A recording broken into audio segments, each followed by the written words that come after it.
Bonjour,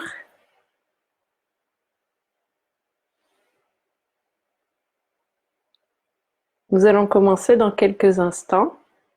Tout d'abord, je voudrais savoir s'il y a des personnes qui sont déjà en ligne et si vous pouvez me dire si vous m'entendez bien, si le son est correct.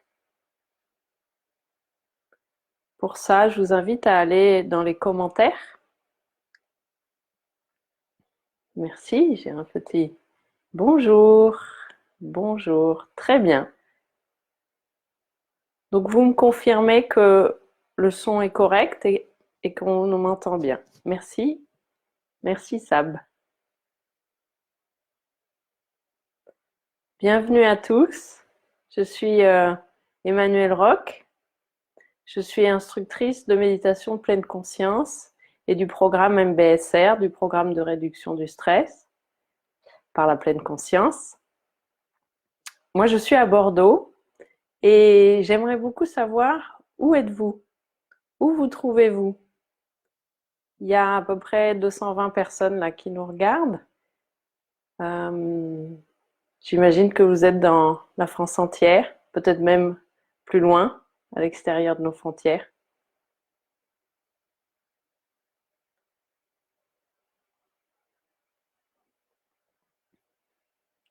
Quelques réponses. Bonjour, bonjour, on m'entend très bien, le son est bon.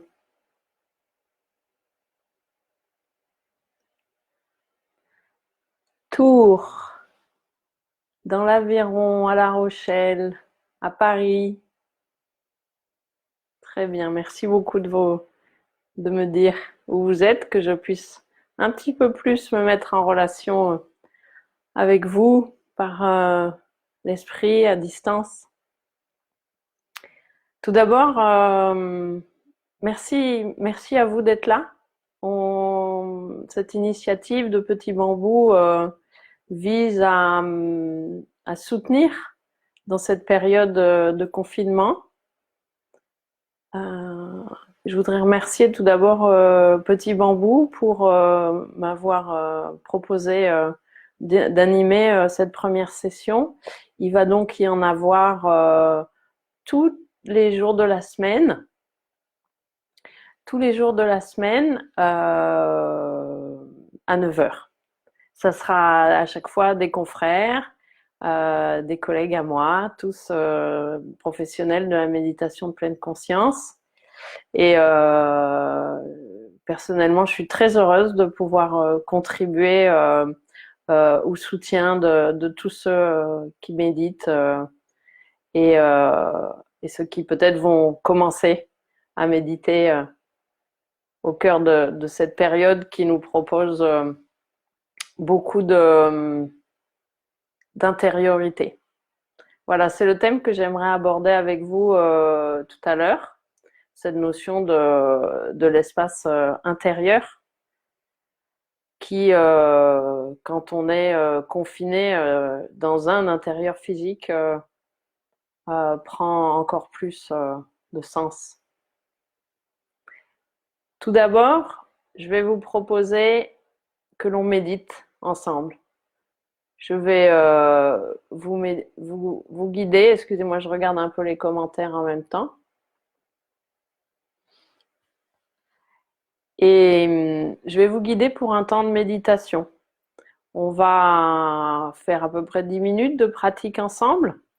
Pour ceux qui n'ont jamais médité, simplement, il suffit d'écouter mes propositions en adaptant à ce qui vous va. Il y a cette notion de respecter les limites, de la bienveillance envers vous-même. Si vous rencontrez des émotions difficiles à gérer, il n'y a pas à réussir à faire quoi que ce soit. Simplement, mettez-vous dans l'expérience du mieux que vous pouvez.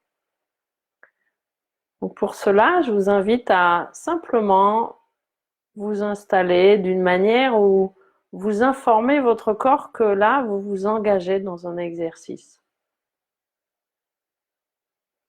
Pour cela, peut-être ajuster légèrement votre posture. Engagez le bassin pour ceux qui sont assis. La pratique peut aussi se faire debout, bien sûr, assis sur une chaise, assis sur un coussin, ou même allongé. Et donc, pour commencer, voyez simplement ce que vous ressentez dans ces endroits de votre corps qui sont en contact avec le support. Au niveau de vos fesses, au niveau de vos pieds, de vos jambes. Simplement, dirigez l'attention pour aller ressentir un peu plus en conscience ce qu'il se passe, peut-être la sensation de pression avec le contact, la perception du poids de votre corps dans ces zones d'appui. Peut-être ressentez-vous de l'agitation, des picotements. Quoi qu'il soit là, c'est votre expérience. Il s'agit de l'observer, moment après moment. Et puis une fois que vous êtes mis en relation avec ce contact, cet ancrage avec le support sur lequel vous êtes, je vous invite à laisser maintenant monter la tension depuis le bassin, dans la partie de votre corps qui est dans la verticalité. Le buste, les épaules, la tête.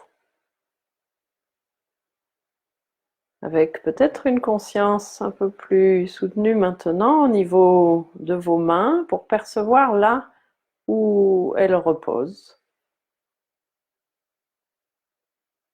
Sentir le contact de vos mains, peut-être avec les cuisses ou l'une avec l'autre. Ajustant si nécessaire, peut-être au niveau des épaules, s'il y a quelques tensions. Simplement mettant les mains un peu différemment. Il s'agit de vous installer dans une posture qui soit ni trop tendue, ni trop relâchée. Quelque chose de juste pour vous là maintenant.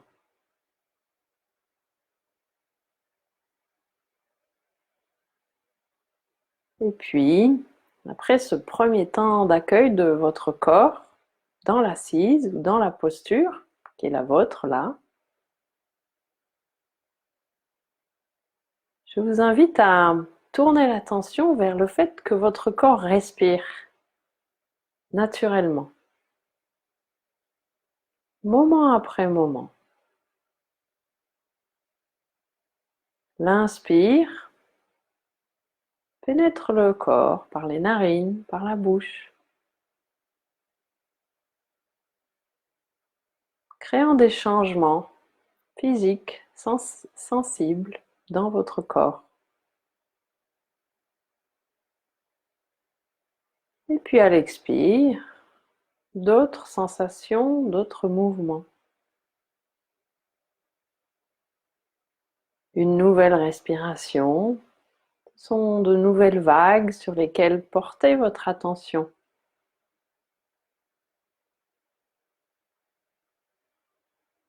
Il n'y a rien d'autre à faire que d'accueillir cette respiration-ci, celle qui est là,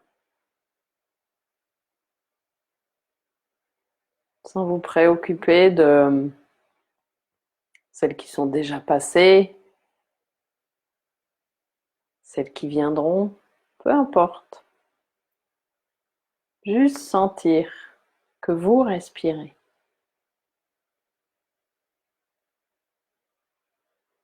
Le corps sait faire cela sans que vous ayez le moindre effort à faire. Il s'agit peut-être même de vous laisser respirer par la respiration.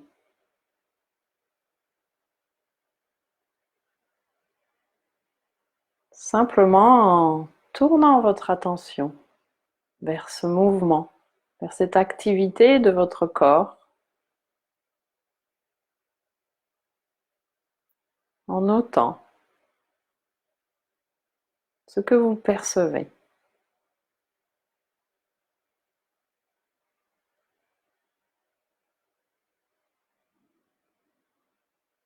Peut-être percevez-vous plus particulièrement le souffle au niveau du ventre, ou plus haut dans la poitrine, ou à l'entrée des narines, avec l'air un peu plus frais quand on inspire, un peu plus tiède à l'expiration.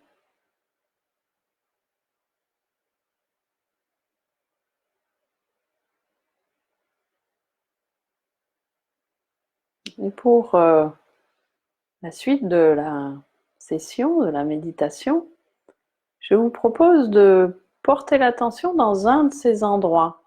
Peut-être un endroit que je n'ai pas cité, mais un endroit de votre corps où cette rencontre avec le souffle est évidente. Une rencontre claire, aisée,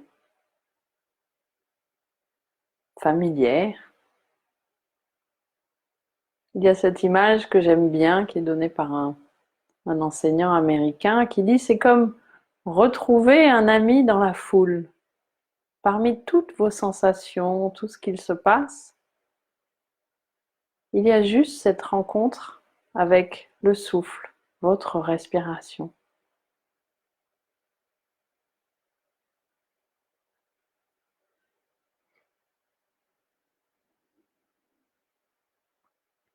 Si cela vous aide, vous pouvez mentalement suivre les mouvements du souffle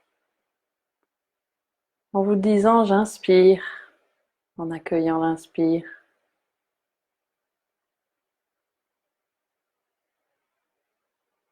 Et en vous disant: j'expire, en suivant l'expire. Simplement.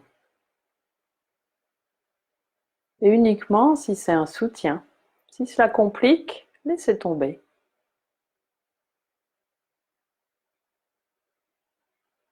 Sentir que le corps respire, il n'y a rien d'autre à faire.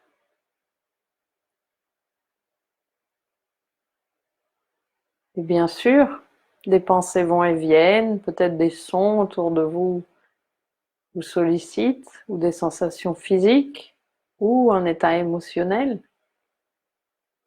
Tout cela fait partie de la méditation, il n'y a rien à chasser. Il n'y a rien à repousser ni à ignorer.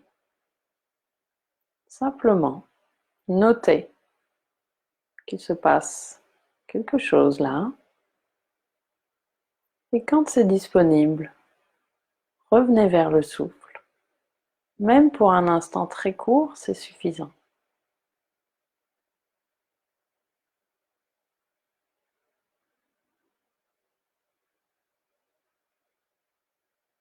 Il s'agit plus de remarquer ce qu'il se passe et de revenir que de rester sur le souffle. On reste le temps que cela se présente, en observant ces mouvements intérieurs.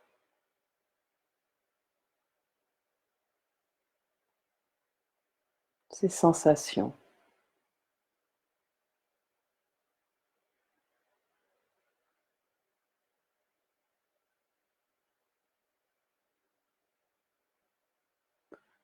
À chaque fois que vous respirez, ce sont toutes vos cellules qui sont nourries par le souffle, vitalisées.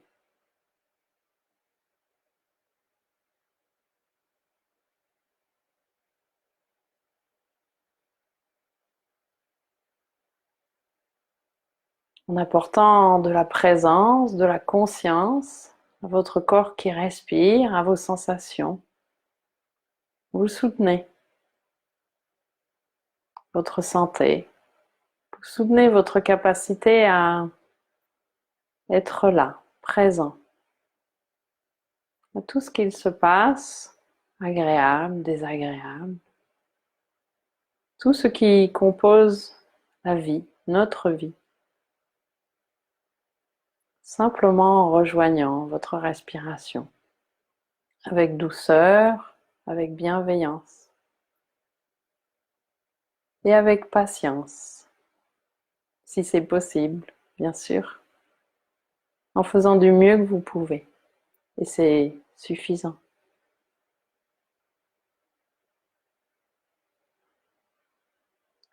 Je vais vous inviter maintenant à amener un peu de mouvement. Peut-être souhaitez-vous faire quelques respirations un peu plus profondes.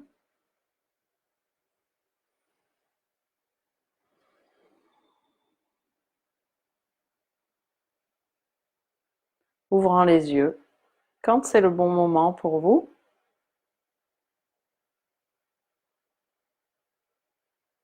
Comment vous vous sentez après cette pratique?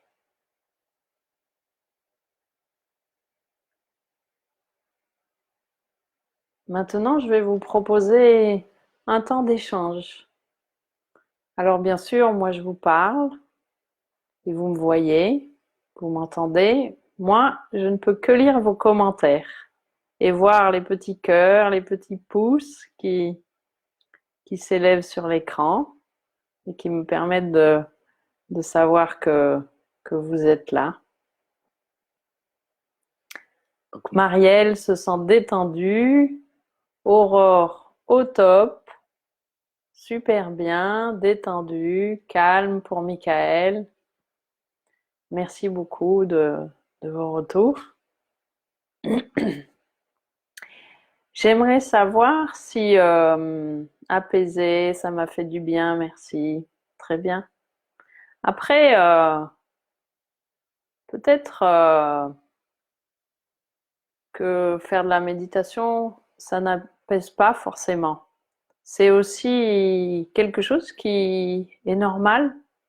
Parfois, s'arrêter pour méditer, ça veut dire se rendre compte qu'on est agité, que on a des émotions intérieures, que peut-être on est fatigué ou que c'est difficile de rester attentif.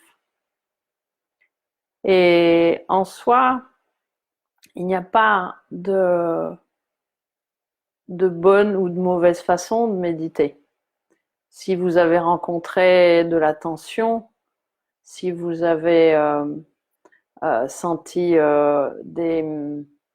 des tensions peut-être physiques aussi, peut-être que vos pensées étaient difficiles à rencontrer.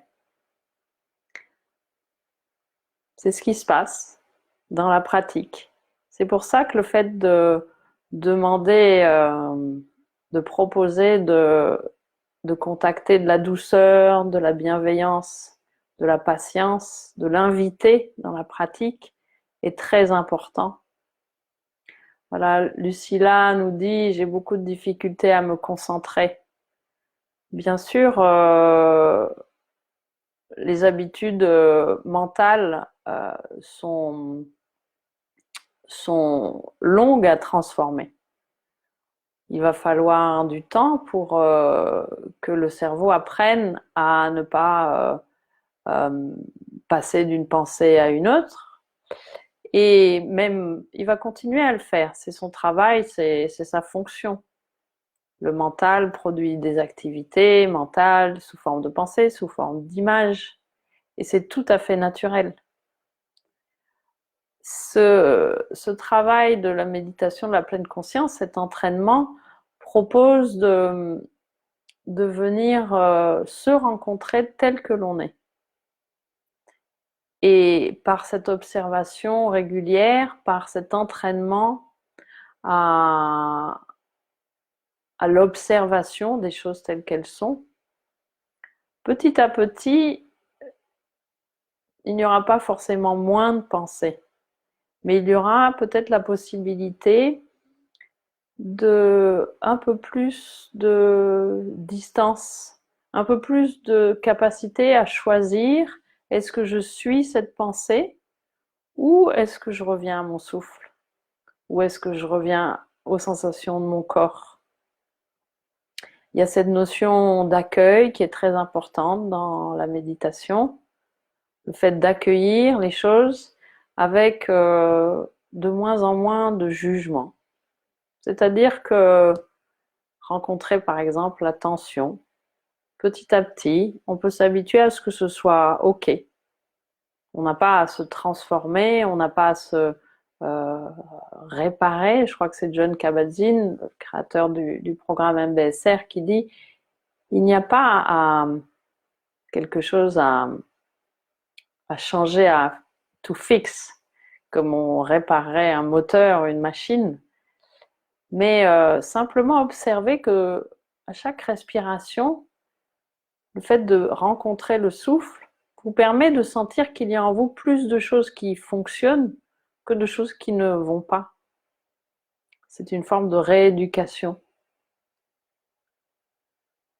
Catherine dit la séance est trop courte, mais si vous patientez un petit peu, eh bien, on va continuer à pratiquer dans pas très longtemps. Je vais vous proposer une autre méditation sur le thème de l'espace intérieur. Je regarde s'il y a des questions. Sarah dit, moi je garde toujours une boule d'angoisse au niveau du diaphragme. D'autres personnes disent des tensions dans le dos que je ne suis pas arrivée à lâcher. Demain peut-être ça sera mieux, dit Myriam. Voilà, c'est exactement ça. Constater, accueillir, observer avec cette curiosité qui nourrit la pratique ce qu'il se passe en vous, sans avoir à réussir à avoir une bonne expérience, puisque bon, mauvais, ce sont des jugements, c'est une volonté que les choses se passent d'une certaine façon. Ce qui est proposé dans la méditation de pleine conscience, c'est d'être avec les choses, avec de plus en plus de capacité à accueillir, à laisser entrer, à laisser être. C'est la base pour que les choses évoluent. Il faut d'abord pouvoir être avec les choses telles qu'elles sont.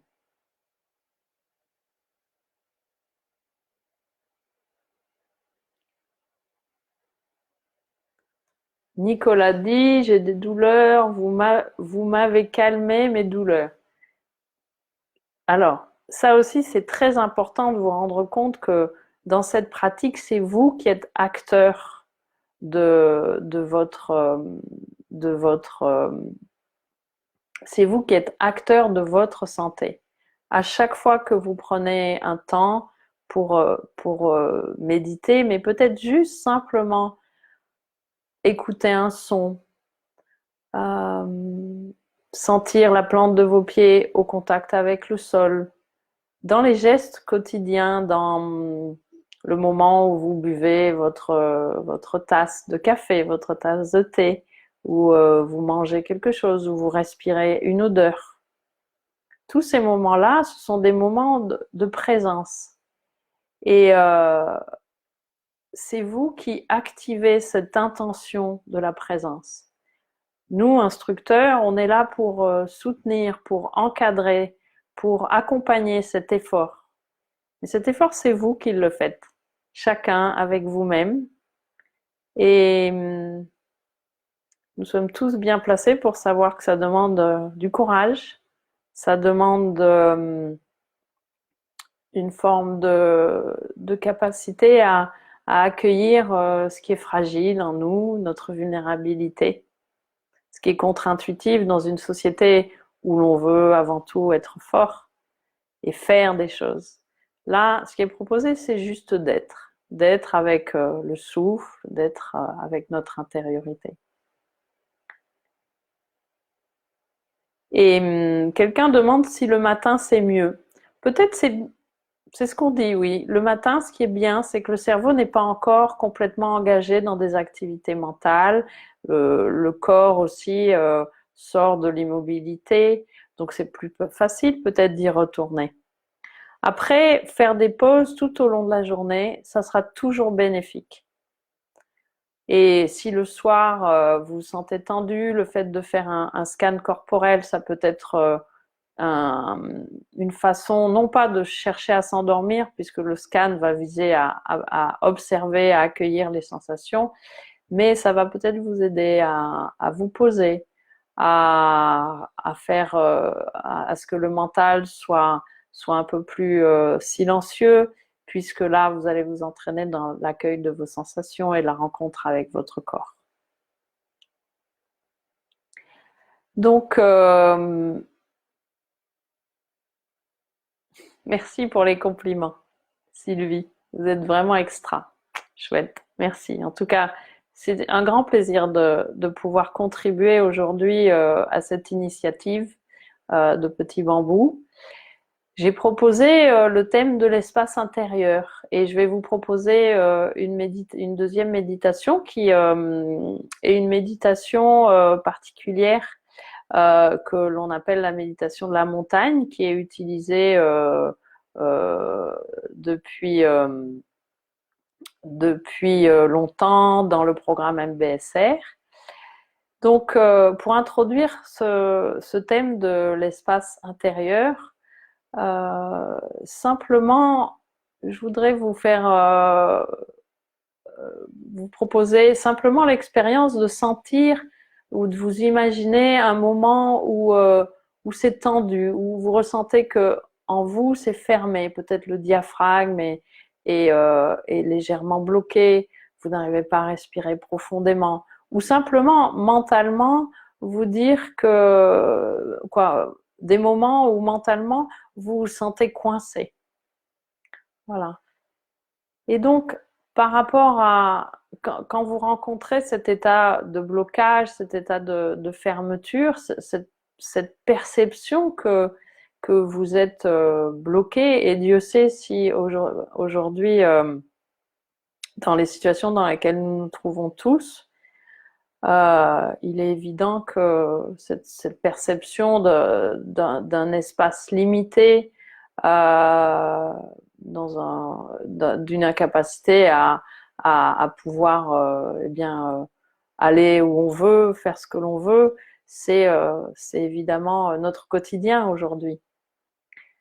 Mais face à ces blocages, qu'ils soient physiques ou qu'ils soient intérieurs, simplement amener de la présence au souffle. Si vous faites cette expérience de juste, partant de ce blocage, de cette perception de la limite, prendre conscience simplement d'une respiration.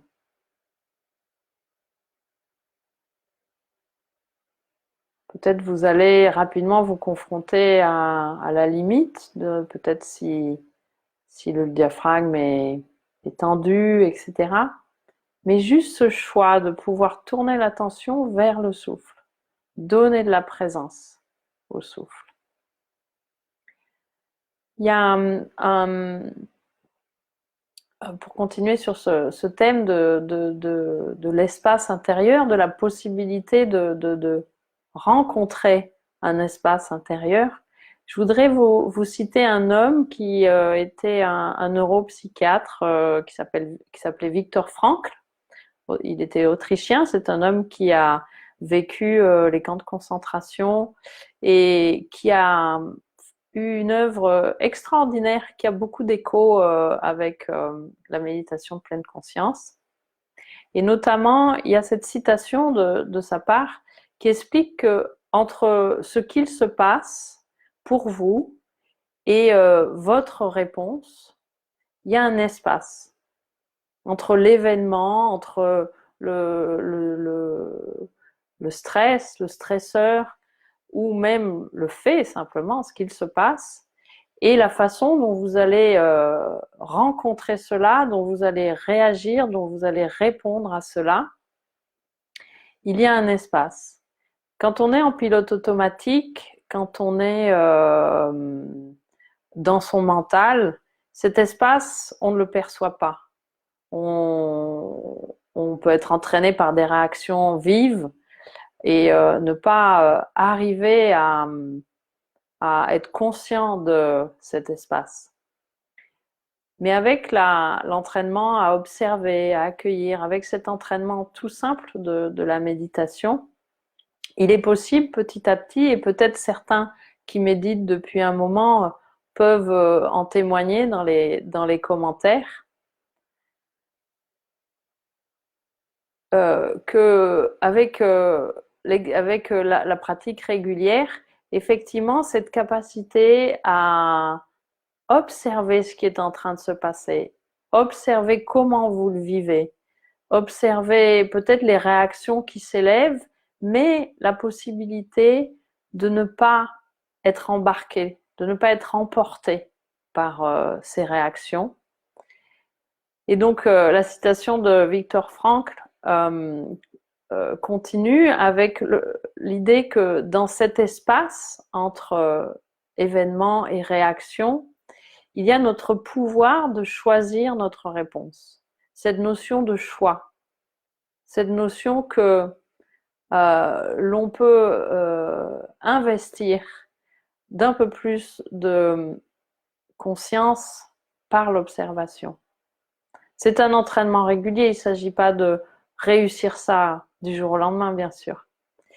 Et donc, pour conclure la citation de Viktor Frankl, il dit « Dans nos réponses réside notre croissance, notre capacité à évoluer et notre liberté. » Car évidemment, si c'est la colère, si c'est une réactivité incontrôlable qui se présente, il va se passer, il va y avoir un enchaînement de choses que vous ne pourrez pas contrôler. Alors que, par exemple, dans une conversation, si vous arrivez à prendre le temps d'écouter ce qui se passe, ce que dit l'autre, d'écouter, de vous mettre en relation avec ce que vit l'autre, dans ce que vous en ressentez, et puis en même temps de vous accueillir dans ce que vous vivez vous dans ce moment d'échange. Évidemment, la suite de la conversation va être totalement différente si vous avez pu simplement accueillir. Stéphanie nous dit « Je suis hypersensible et la méditation ne m'aide pas pour le moment à mettre cet espace. » Il faut du temps. Il faut du temps. Personnellement, je suis quelqu'un qui a été extrêmement dans l'hypersensibilité. Il est intéressant de se voir dans une capacité d'évolution. Il est intéressant de ne pas s'étiqueter quelque part. Et avec la méditation, il s'agit, comment dire, de le faire dans ses limites, de le faire petit à petit et régulièrement. C'est vraiment important de ne pas chercher un résultat immédiat, de pratiquer peut-être peu, surtout s'il y a beaucoup de réactivité émotionnelle, mais régulièrement et en gardant confiance. Et puis bien sûr, se faire aider. Il y a des cas où effectivement la méditation c'est très confrontant, on se rencontre dans sa réactivité, dans sa fragilité. Et dans ces cas-là, se faire aider par un travail individuel, il y a beaucoup de psy, de psychologues, de psychiatres aussi, qui font un travail avec la méditation de pleine conscience.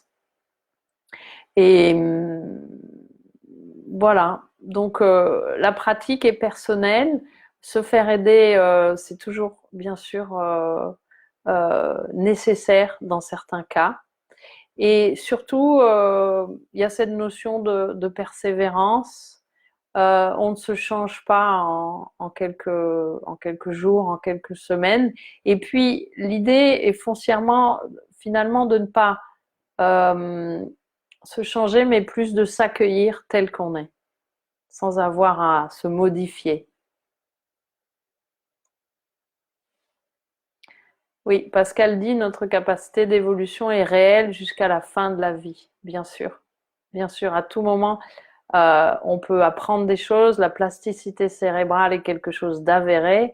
Quand j'étais jeune, on nous disait à 20 ans, le cerveau n'évoluera plus. C'est totalement faux. Le cerveau évolue tout le temps. Maintenant, on le sait.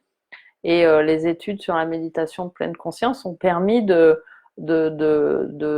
comprendre mieux cela, avec notamment aussi l'imagerie médicale qui a permis de voir comment les connexions neuronales se créent dans tous les apprentissages, quoi qu'ils soient, quels qu'ils soient. Mais dans la méditation de pleine conscience, il y a véritablement cette capacité d'agir au niveau de l'équilibrage du système nerveux, et ça agit directement là où on en a besoin.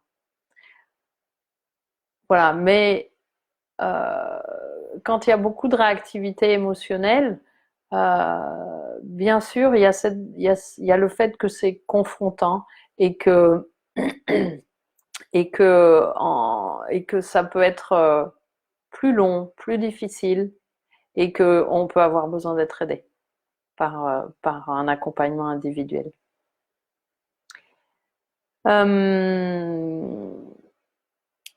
Donc, je vais continuer maintenant. Alors, j'essaye de voir s'il y a d'autres questions, mais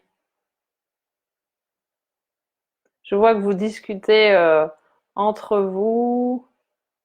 Pourrez-vous, après cette méditation, nous donner votre nom? Ok. Alors, attendez, je vais vous recopier le texte que j'avais mis en commentaire, en introduction. Comme ça, vous aurez mon nom et mon contact. Tac. Est-ce que ça a bien marché? Voilà. Là, vous avez, je vais épingler le commentaire, comme ça, il sera... Voilà. Ok, en tout cas, merci à tous. Bienvenue à ceux qui rejoignent maintenant. Donc, je suis Emmanuelle Roch, je suis instructrice MBSR. MBSR, c'est la réduction du stress par la pleine conscience. C'est le programme de 2 mois qui a été créé par John Kabat-Zinn. Je fais aussi des sessions pour tous régulièrement à Bordeaux et puis dans les Landes aussi. J'ai commencé à travailler dans les Landes l'année dernière. Voilà. Ok. Bien, si vous voulez bien, je vais continuer par faire cette méditation dont je vous ai parlé au début pour ceux qui étaient là. C'est une méditation qui implique un peu de visualisation, ce qui n'est pas forcément courant dans la méditation de pleine conscience. L'idée non pas de rester dans la visualisation, mais plutôt que la visualisation permette d'aller, de rentrer en fait dans euh, cette conscience des qualités de, de, voilà. Je vais reprendre, excusez-moi. Ça, c'est quand le mental commence à tricoter et qu'on se dit, ah mais mince, j'ai pas dit ça, etc. Donc, on va faire ensemble la méditation de la montagne. C'est une méditation donc qu'on fait dans le programme de réduction du stress et qui permet de venir contacter les qualités de la montagne. Donc je vais vous guider, vous verrez, il n'y a rien d'autre à faire que de suivre ma voix. Et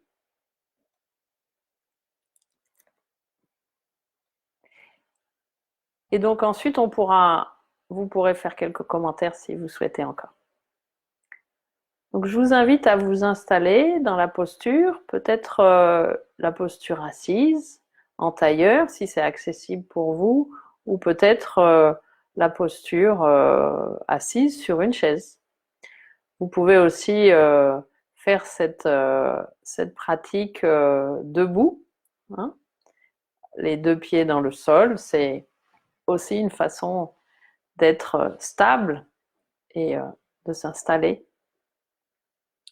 Donc je vous invite à fermer les yeux, à commencer à vous intérioriser,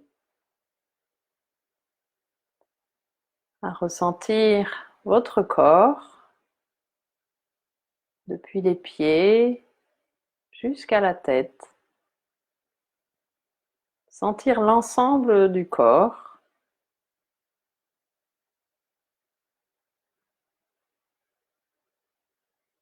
Conscience du corps dans la posture et conscience de la respiration.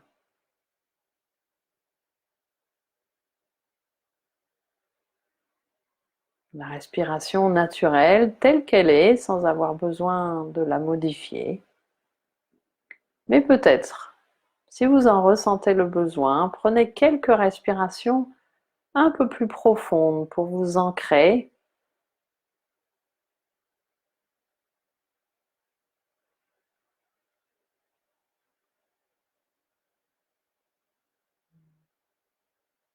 Sentir ce mouvement du souffle dans le corps, moment après moment.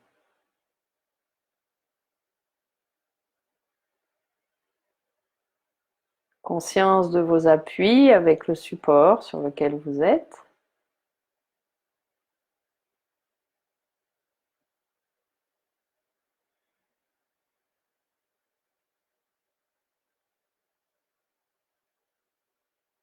Conscience que votre corps est porté par la terre, soutenu.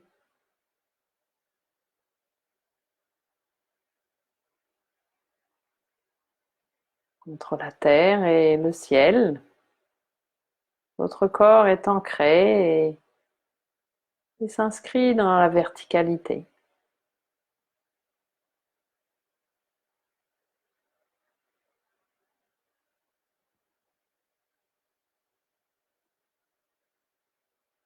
Et puis je vais vous inviter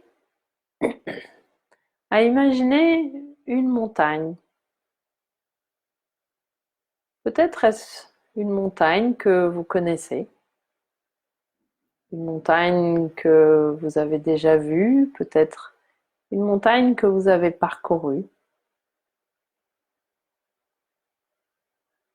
ou peut-être simplement est-ce une montagne que vous avez vue en image,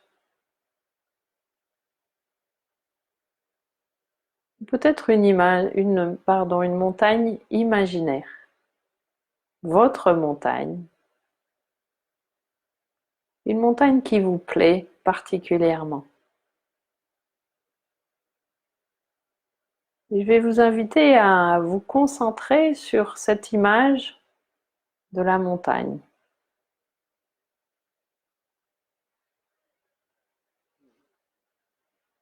En observant sa structure, comment est sa cime, comment sont ses fondations. Est-ce qu'il y a des versants abrupts ou des flancs en pente douce? Observez votre montagne.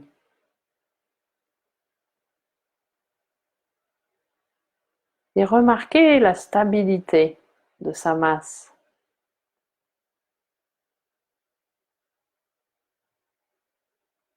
Remarquez la beauté unique de votre montagne.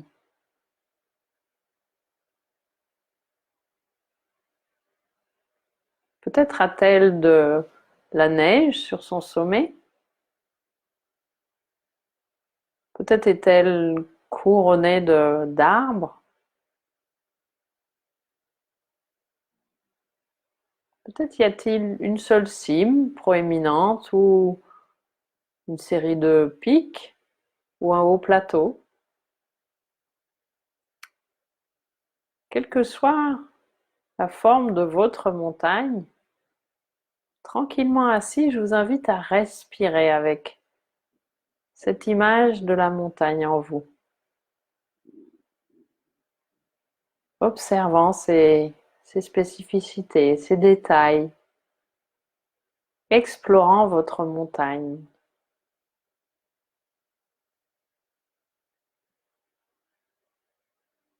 Ses couleurs, ses formes, ses chemins peut-être.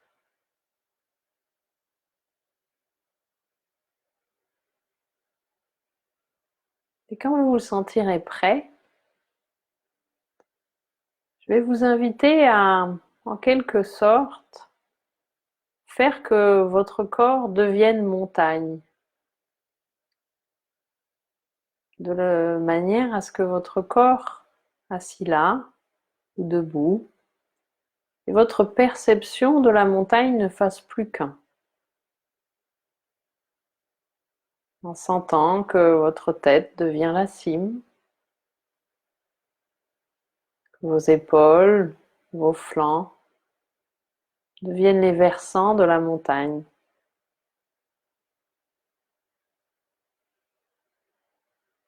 Tandis que le bas de votre corps, solidement ancré dans le sol, forme la base de votre montagne.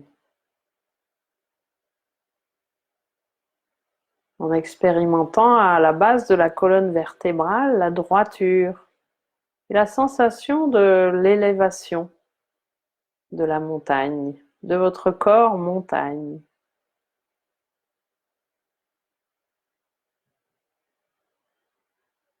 Revenant encore et encore vers vos sensations, la perception de votre corps, de sa stabilité.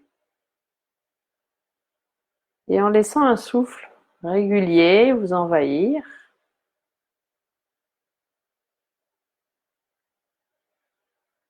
percevant que dans votre immobilité, vous êtes, au-delà des mots, des pensées, une présence centrée, enracinée.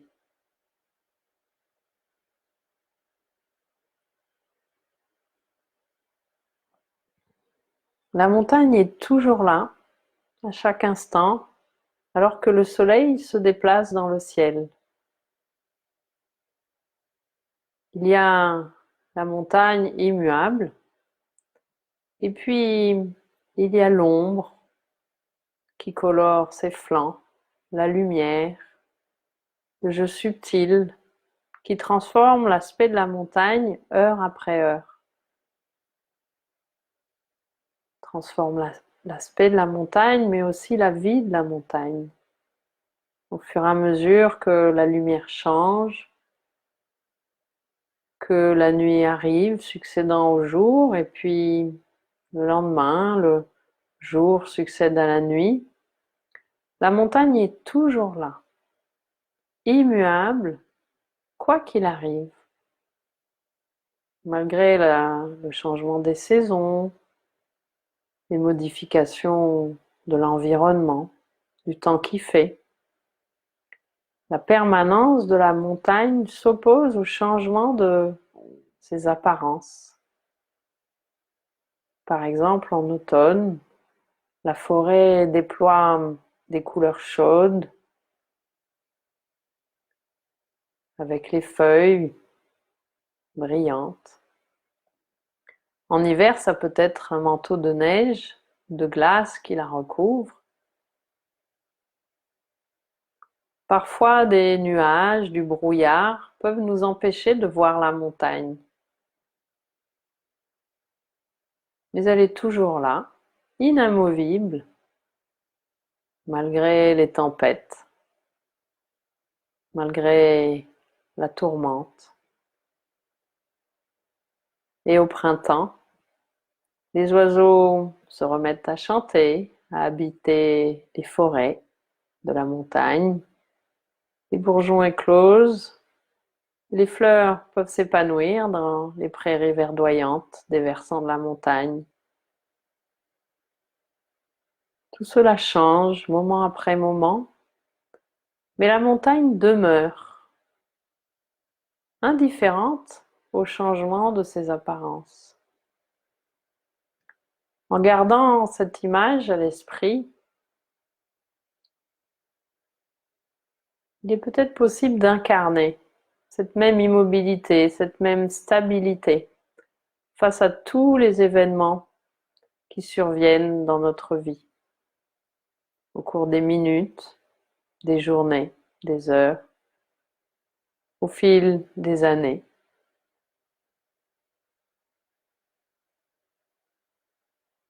Respirant avec l'immobilité, la stabilité de la montagne.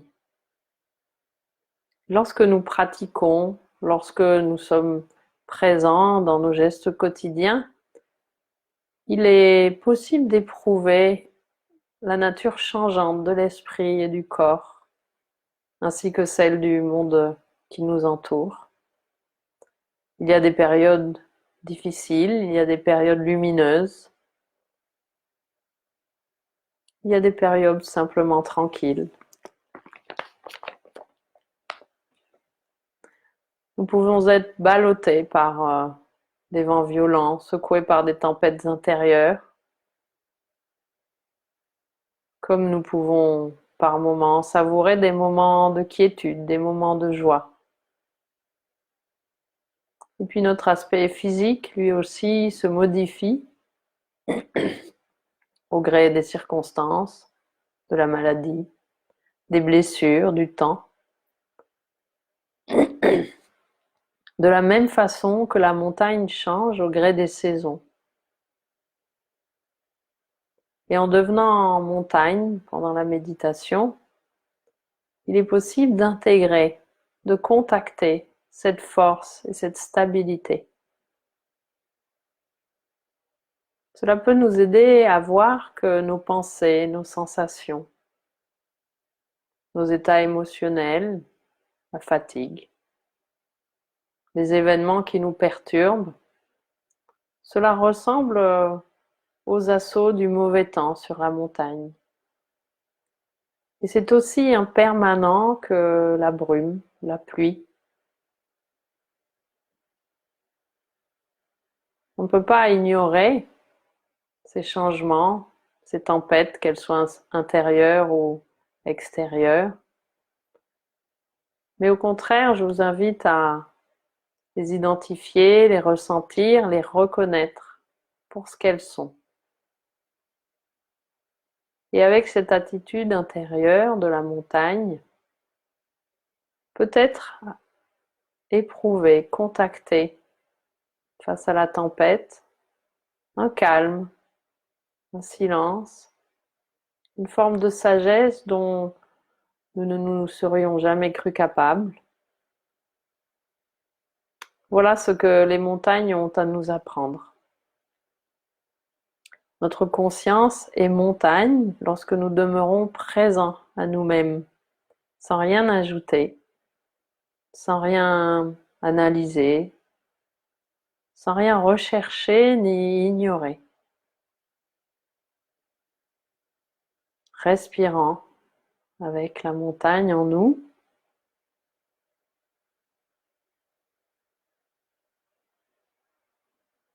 En conscience que nous sommes aussi des montagnes qui respirent,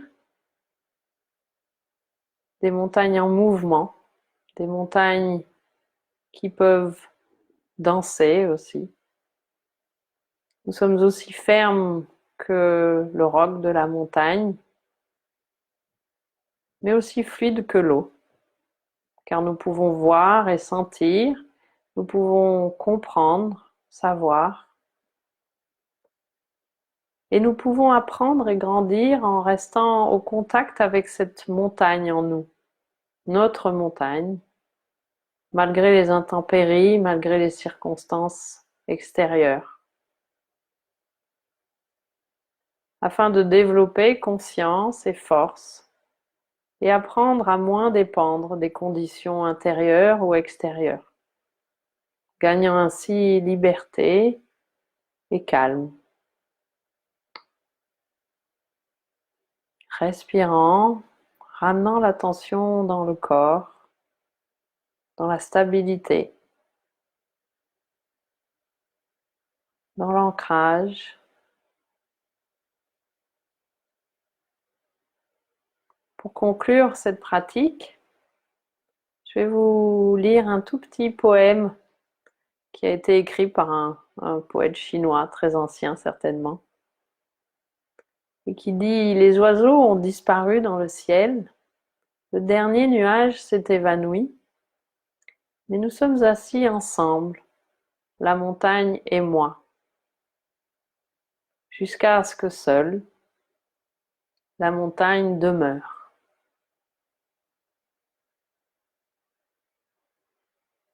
Je vous invite à prendre un temps pour vous accueillir après cette pratique.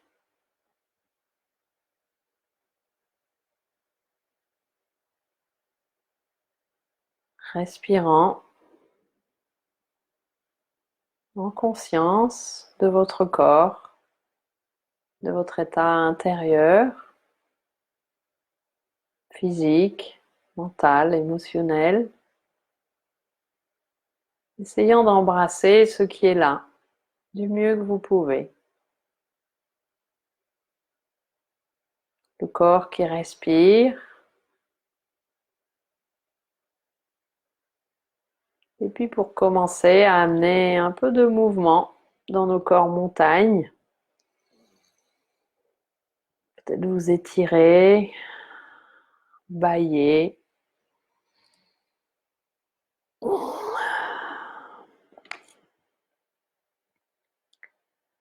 Voilà donc cette pratique de la montagne. J'espère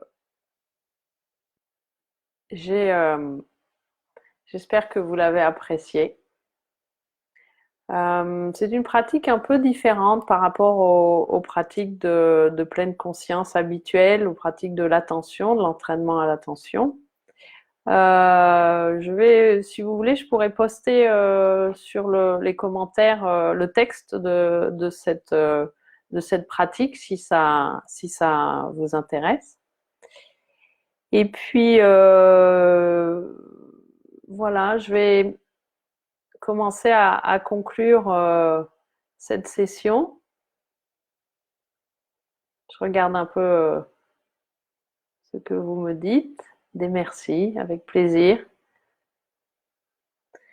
Vous pourrez retrouver donc dès lundi Thomas, qui est un confrère qui se trouve à Toulouse, qui vous proposera une session de ce type, à peu près d'une heure, je vois un commentaire, je vais mettre le texte dans les commentaires et avec le poème aussi. Donc, dès lundi à 9h, Thomas fera aussi une session. Tout au long de la semaine, il y aura chaque jour à 9h une séance de ce type. N'hésitez pas à nous faire remonter vos commentaires, quelque chose qu'on pourrait améliorer dans cette proposition pour vous aider. Le live peut être revu dans son entier à tout moment. Et voilà, je vais vous remercier beaucoup de m'avoir fait confiance, de m'avoir suivi dans cette proposition. Et je vous souhaite à tous de bien vous porter, de prendre soin de vous et de prendre patience. Voilà, ce temps qui est très particulier pour nous tous. Je vous invite à essayer du mieux que vous pouvez de l'utiliser pour votre croissance intérieure, pour pratiquer. Il y a beaucoup de propositions de méditation en ligne avec des confrères. N'hésitez pas à chercher de la ressource, regarder des conférences de Christophe André, Mathieu Ricard. Il y a beaucoup de choses en ligne pour vous nourrir. Il s'agit de trouver la force intérieure et puis aussi de se retrouver en ligne, d'appeler aussi les personnes que vous aimez, etc. Voilà, pratiquez bien Merci de votre écoute, merci de votre confiance. Et puis, bonne journée à tous. À bientôt.